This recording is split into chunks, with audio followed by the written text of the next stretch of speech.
David was sat in his boxers. His windows were open wide and dots of water animated the glass, but the air outside was warm and intense and did little to cool his room. He had his phone to his ear and was listening to his friend Jay trying to convince him to come on holiday.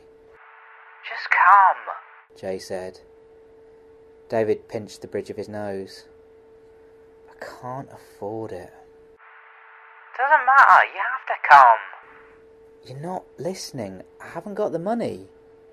"You've got it. It's only a week. You won't need more than 1,000 max. Go into that magical pit of yours and make it happen." "The pit's empty." "It's never empty." "Seriously, I can't afford it." "Everyone else is coming." "I know." "Think about the videos and pictures we're going to send you. You're going to regret it." "You think I don't know that?" "So don't miss yourself then." "If I could come, I would." "You can, and you will." David chuckled. "Come on, it won't be the same if you're not there." "It's summer now." "You're joking." David looked through the window. He could feel the hot air and smell the moisture of the light rain that created a sensation that made him think the earth was sweating. Jay continued to speak, and David started to think about what it would be like to leave Crewchester in the summer and to go to one of the places that were always advertised on TV, where weeks went by without the sun failing to show. "Your parents are the last ones to have seen a real summer, David." David swore quietly. He sighed.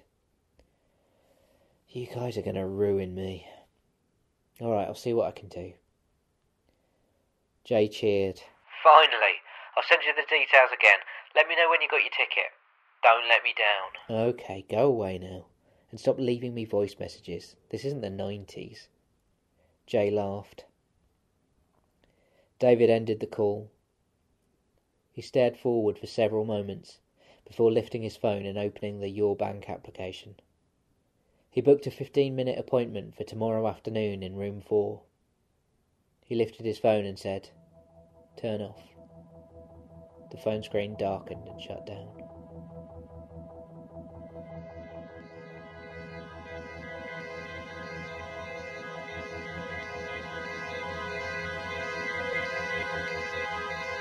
A flag attached to the spire at the top of the bank waved slowly in the hot air, and David looked up at it and saw that it had the bank's logo on it.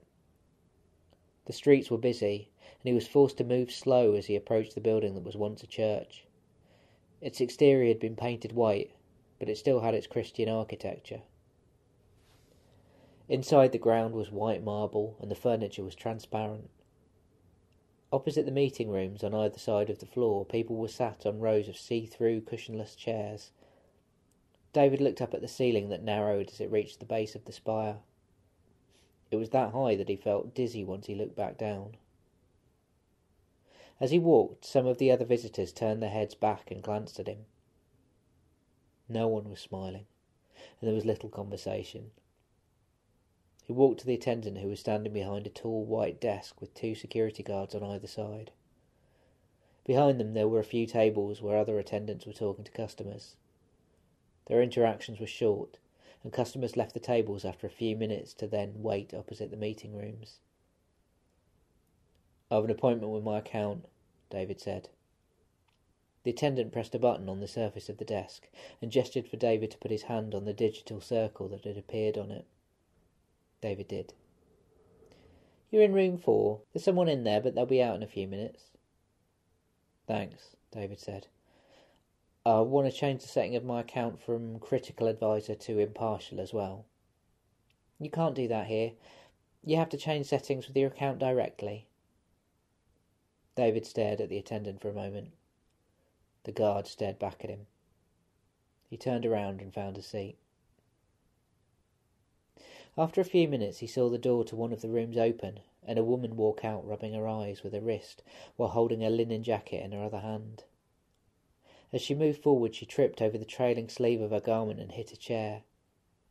The bank fell silent. David waited for the woman to stand up, but she didn't. She stayed bent over on the floor with her face in her hands. Security ran towards her, and when the woman removed her hands from her face, David saw watery black lines running from her eyeliner. "I hate her, the woman said as security helped her up. I swear to God I hate her. David looked ahead and began tapping the floor with his foot. The door to room 4 opened, and a person walked out. David looked into the colourless room as the door slowly closed, before standing up and walking in. Inside room 4 was dim. There was a screen with a hole beneath it on the wall on the right. David walked over to it. He put his hand into it, and a message on the screen asking him to enter his PIN showed. He entered it and selected the option, Speak with your account. He stepped back and watched as a blue light appeared. It flickered before becoming a hologram of a man wearing a V-neck jumper with a shirt and tie underneath it. The hologram smiled at him. Good afternoon, Mr. Kamara. Hey, David said. I haven't seen you in some time. I hope you're well. I'm good, thanks. How may I help you? I want to increase my overdraft. David watched his account's eyes widen. The room was still lacking in light, and the blue glow from his account did little to illuminate it. You want to increase your overdraft, Mr. Kamara? David's account stared at him before walking from its spot and beginning to circle him. You've been living out of your overdraft for 18 months now. It stopped walking and faced him. I understand you may feel like you need the extra money now, but I strongly advise that you reconsider. David chuckled. Don't worry, it's only temporary. I'll clear it and get back in the green. He turned to his account. The air inside the room felt stuffy, and as he waited for his account to reply, the warmth of the room made him fidget. I'd say otherwise, his account said. Given your history with money. David glanced at his account and thought it had smirked. It began walking with its arms crossed behind its back. It's my money, and I appreciate your advice, but like I said, I'm going to clear it. It's only... David stopped. He was sure his account had chuckled. Is everything all right? It said. Please, continue. David glared at it until it had stopped moving. It looked at him and smiled. It's only temporary, he said. I need to increase it, and I'll sort it out eventually. His account didn't speak, and he thought it was now looking past him, not at him. November the 18th, 2031. What? On November the 18th, 2031, Mr. Kamara, you said... I want to open an overdraft of £1,000. David stuttered as he heard the playback of his own voice. June 3rd, 2032, you said... I want to increase my overdraft to £2,000. I'll sort it out in a couple of weeks. January the 5th, 2033, you said... Stop it! And look where we are now, Mr. Kamara. David opened his mouth but said nothing. Again, I advise you not to increase it, and that you act with more prudence so that the overdraft is no longer your financial home. He looked at his account, which was now staring back at him.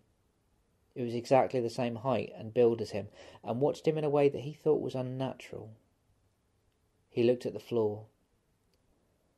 I need to pay for a holiday. I can't let everyone down. A holiday? When do you fly? July 15th. I'll come back July 23rd. Mr. Kamara, that is an asinine idea. You need to get out of this overdraft. David looked up. I said I will. Now increase it by £1,000. His account stood still. Are you sure, Mr. Kamara? That will be the limit. You won't be able to increase it any more after this. David didn't answer, and his account continued. Maybe you're just not capable of functioning well financially. That's what your pattern of actions tells me. Increase my overdraft now. His account looked back at him expressionless. David could feel himself beginning to sweat and wiped his forehead. He felt the moisture on his fingertips and rubbed it on his shorts. He heard the muffled sounds of someone banging on the door. Do it! He shouted. It's been done. David walked through his account towards the exit and pulled the cold door handle. Mr. Kamara, promise me that you'll make another appointment as soon as you get back so that we can discuss how to get you out of your overdraft. David swore under his breath before turning around and walking to the screen on the wall.